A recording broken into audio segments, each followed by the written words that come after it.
धन्यवाद परमपिता परमेश्वर। सब बातों का अंत तुरंत होने वाला है, इसलिए संयमी होकर प्रार्थना के लिए सचेत रहो। सबसे श्रेष्ठ बात यह है कि एक दूसरे से अधिक प्रेम रखो, क्योंकि प्रेम अनेक पापों को ढांप देता है। बिना कुड़कुड़ाए एक दूसरे का अतिथि सत्कार करो। जिसको जो वरदान मिला है वह उसे परमेश्वर के नाना प्रकार के अनुग्रह के भले भंडारियों के समान एक दूसरे की सेवा में लाए। हालेलुया, हालेलुया, धन्यवाद प्रभु यीशु, धन्यवाद पिता परमेश्वर। आइए इस वचन के लिए परमेश्वर से हम विनती और प्रार्थना करते हैं कि इस वचन के भेद को परमेश्वर हमें और आपको समझाए। हम जिसके हो करके और प्रकट हो करके हमें और आपको इस वचन को समझाए, ताकि इस वचन को समझें और अपना जीवन को क्या करें, हम सार्थक बनाए। ये प्रार्थना करते हैं। धन्यवाद सृष्टिकर्ता परमेश्वर पिता, हम धन्यवाद करते हैं प्रभु जी। हे जीवित सत्य परमेश्वर पिता, हम धन्यवाद करते हैं। आप सामर्थ्य ईश्वर प्रभु जी, धन्यवाद करते हैं। आपके इस वचन के लिए धन्यवाद करते हैं प्रभु जी। जो वचन आज आपने दिया है, हे प्रभु जी, इस वचन के द्वारा प्रभु जी बोलें और बात करें। हे पिता, भेदों का प्रकट करने वाला ईश्वर आप हो प्रभु जी, क्योंकि प्रभु जी ये तो हम तो प्रभु जी नादान बालक हैं प्रभु जी। ये भेद बहुत ही कठिन है प्रभु जी, जो हम समझ से बाहर है पिता। पिता आप उसको समझाएं और पिता बताएं, ताकि पिता तेरे लोग प्रभु जी फलवंत हो। हे पिता, हम धन्यवाद करते हैं। पिता, आप मुझ में होके बोले और बातचीत करें प्रभु जी, ताकि तेरे वचन को महिमा मिले प्रभु जी, तुझे महिमा मिले।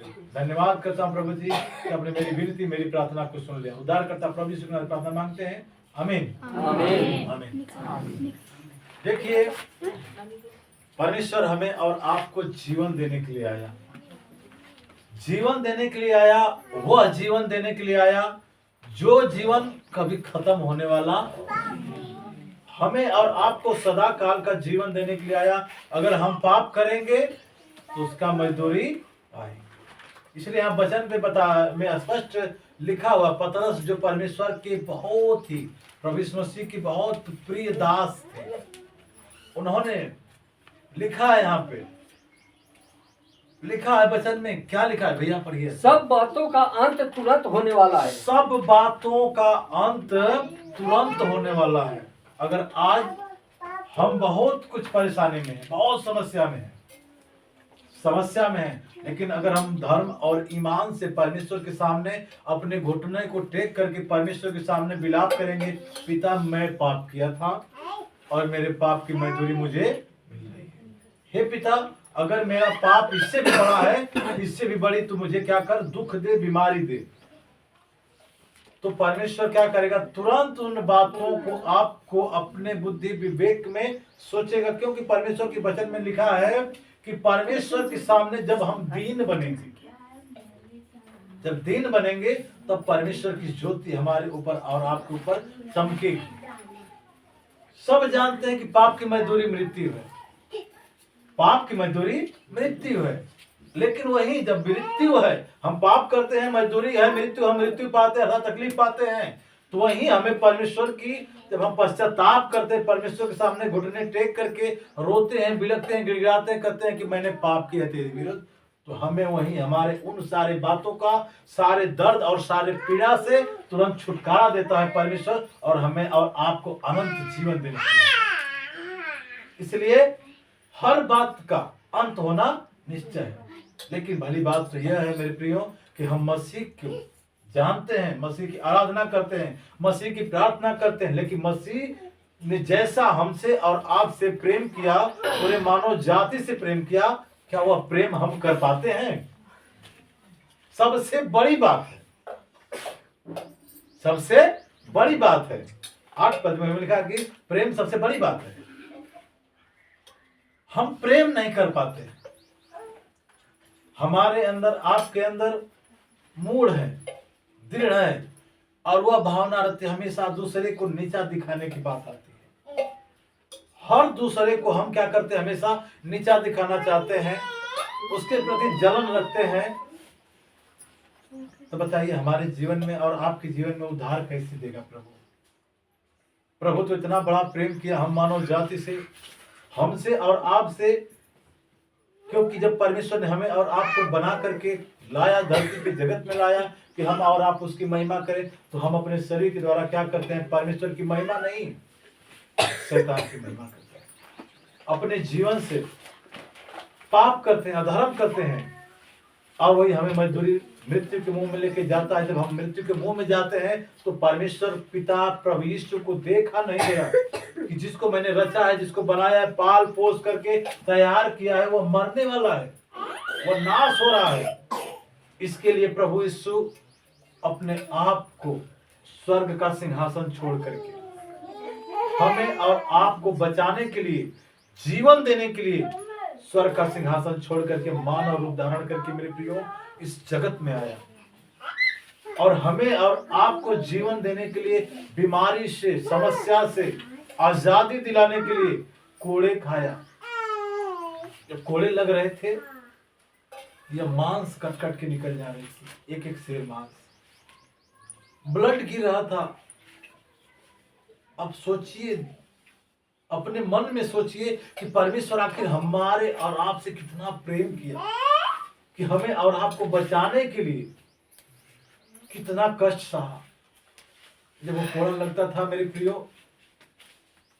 क्योंकि जब आप याद करेंगे उस क्रूस की कथा को,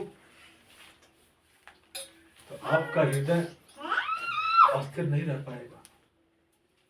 वो भयावह समय था जब शैतान के हाथों में परमेश्वर अपने आप को सौंप दिया था। प्रभु यीशु हमारे लिए और आपको बचाने के लिए कोड़े लग रहे थे, मांस कट गिर रही थी, लहू गिर रहा था। प्रियो कितना दुख होता होगा उस समय। आप सोचिए उस बातों को कि दुख हमने पाप किया था, लेकिन उसका सजा कौन झेल रहा था? प्रभु यीशु मसीह अपने देह पे ले लिया, हमें और आपके लिए जीवन देने के लिए, ताकि हम जिस तरह से प्रभु ने हमसे और आपसे प्रेम किया है, उसी प्रकार हम एक दूसरे के प्रेम में सहभागिता बनाते जाएं, बढ़ते जाएं, लोगों से प्रेम करें। कोई दुख में है, कोई बीमारी में है, उसको देख के भागना नहीं है, उससे प्रेम करना है। कोई गिरा हुआ है गड्ढे में, उसको उठाना है, धोना है, प्रेम करना है उससे। जब हम प्रेम करेंगे तो प्रभु यीशु की ज्योति हमारे ऊपर चमकेगी, आपको सामर्थ्य देगा, आपको आशीष की भरपूरी देगा, क्योंकि परमेश्वर हमारा महान है, हमसे प्रेम करता है और आपको भी प्रेम करना सिखाता है। सारी बातों में मिला करके परमेश्वर प्रेम करना सिखाता है।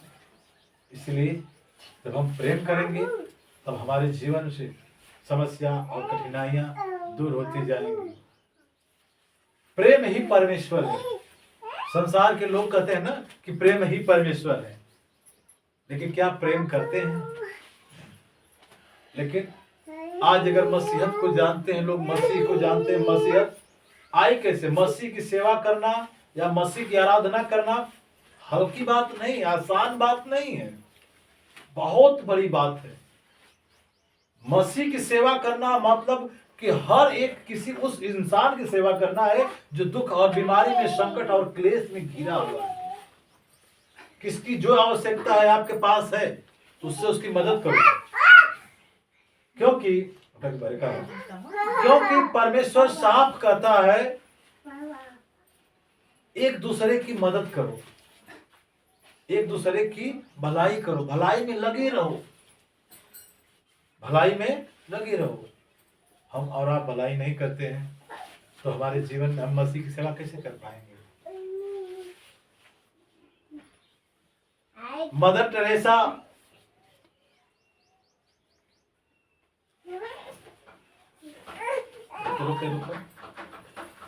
नहीं मानेंगे, जब तक नहीं जानेंगे तब तक हमारा प्रभु यीशु में परिश्रम करना, आना जाना सब व्यर्थ है। क्योंकि जब हम पाप हमारे हृदय से, हमारे शरीर से नहीं जाएगा तो हम आराधना करके क्या करेंगे? कोई मतलब निकलेगा? आशीष तो प्रभु देगा, परमेश्वर आशीष देगा हमें और आपको, लेकिन वो आशीष हमारे ऊपर आने वाली। आइए सबसे पहले हम देखते हैं कि हमारे और आपके जीवन में प्रभु उस पापों को हटाना चाहता है जिसके द्वारा यह पहले पाप शरीर में खराब हो जाती है। ये जीभ के द्वारा सबसे पहला पाप होता है। मुख से हम बोल करके पाप कर देते हैं, उन पापों को देखते हैं। वचन लूका रचित सुसमाचार 6 अध्याय और 28 पद पढ़ेंगे।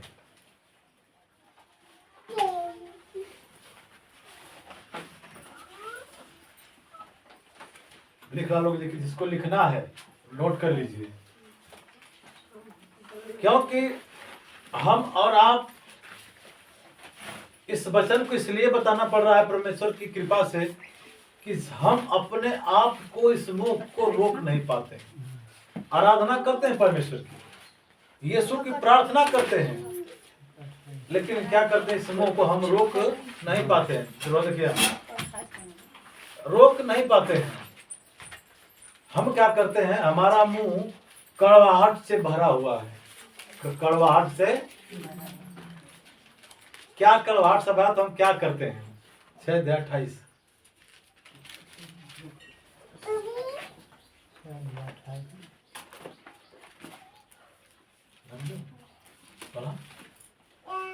जो तुम्हें श्राप दे उनको आशीष दो, जो तुम्हारा अपमान करे उनके लिए प्रार्थना करो। जो तुम्हें श्राप दे, जो तुम्हें श्राप दे। संसार के लोगों की बात यह कह रहा है परमेश्वर कि हम मसीह में हैं। परमेश्वर वचन बता रही है कि संसार के लोग, तुम जो मसीह में हो, तुम श्राप दे नहीं सकते हो, दे सकते हो, लेकिन तब वो कहा जा रहा कि ऐसा ने लड़का से बेलड़का रहल, ठीक है, क्या होगा, श्राप है ना। तो हम दूसरे के लिए कैसे प्रार्थना करेंगे। प्रथम पॉइंट नंबर 1, हम मसीह के आराधक और साधक इस बात को ध्यान लेना है कि अपने मुंह से जो हम बोल लेंगे वो हो जाएगा। प्रभु ने कहा ना, तू कह दे तेरे लिए हो जाएगा, तू कह दे तेरे लिए हो जाएगा। तो हम अगर अपने बाल बच्चों को किसी को श्राप देंगे तो क्या होगा, पाप होगा कि धर्म होगा। यह पाप है। सबसे पहला पाप, आप किसी को श्राप, यह मुख दिया है परमेश्वर आपको, शरीर दिया है परमेश्वर आपको आराधना करने के लिए, किसी के लिए प्रार्थना करने के लिए। कोई दुख में है, कोई बीमारी में, कोई समस्या में है, तो उसके लिए आपको प्रार्थना करना है। पहला पॉइंट हो गया। दूसरा पॉइंट, चापलूसी करना। भजन संहिता 12 अध्याय पद 3, भजन 12 अध्याय पद 3, चापलूसी करना। हम मसीह यीशु की सेवा करते हैं, प्रार्थना करते हैं, लेकिन हम अपने जीवन में किसी के पास, किसी भाई किसी बहन के पास पहुंचते हैं तो चापलूसी करना शुरू कर देते हैं। करते हैं कि नहीं करते हैं। फलानिया ऐसा ना, तो वैसा नहीं कर भी ऐसा ना। काल निकल भैया पढ़िए तो 12:3 पढ़िएगा। प्रभु सब चापलूस ओठों को और उस जीव को जिससे बड़ा बोल निकलता है काट डालेगा। प्रभु कौन? वह पिता परमेश्वर जिसने हमें और आपको बनाया है। पॉइंट संख्या 2 है, याद करिएगा। ये जीव के द्वारा ना हम चापलूसी करते हैं ना, एक दूसरे की निंदा शिकायत भी करते, जीवे से ना चापलूसी। यहाँ पे वचन में लिखा है, प्रभु सब चापलूस होठों को और उस जीव को जिससे बड़ा बोल निकलता है काट डालेगा। क्या करेगा? काट डालेगा। मतलब पाप, जब हम पाप करेंगे तो उसकी परिणाम हमें दुख और बीमारियां देंगे। पॉइंट 2 नोट हुआ। ये आपके जीवन में कारीगर काम करने वाले वचन है। मैंने बताया ना कि आज परमेश्वर आपको वह वचन बताने जा रहा है जिस वचन के द्वारा आपके जीवन में बहुत बड़ा काम होगा। जिस दिन इस वचन को आप पढ़ लेंगे, याद करेंगे, इस वचन पर चलेंगी, मैं गारंटी लिख के देता हूं कि आपके जीवन में बीमारी और समस्या कभी नहीं आएगी। क्यों गारंटी देता हूं? किस बात पे घमंड करता हूँ? उस परमेश्वर पे जो परमेश्वर मुझे खड़ा किया, मुझे बनाया है, और यह अधिकार अपना बेटा बनाया है और बाप कहने का अधिकार दिया है।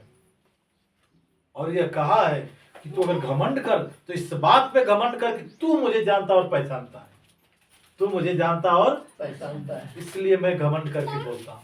तीसरी बात, दो बात हो गया ना, कि पहला बात, किसी को आप श्राप नहीं देना है, प्रार्थना करना है, दुआ करना है, लेकिन श्राप नहीं देना है। कोई गांजा भांग पी रहा है या कोई बुरी लत में है, उसके लिए हमें परमेश्वर के सामने प्रार्थना करना, रोना है, बिलखना है प्रियो, ये किसी को श्राप देना नहीं। और दूसरी बात, चापलूसी नहीं करना है, नहीं तो जिभिया के परमेश्वर क्या करेगा? काट देगा, गूंगा बन जाएगा। तीसरी बात, बुरा ना करना।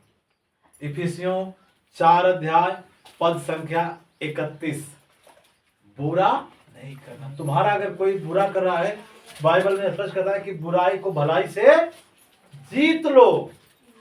तुम्हारा अगर कोई बुरा काम कर रहा है तो उसके लिए हमें और आपको क्या करना है? उसके लिए प्रार्थना करना, उसकी भलाई में लगे रहना है, तब हमारे जीवन में परमेश्वर का काम होगा।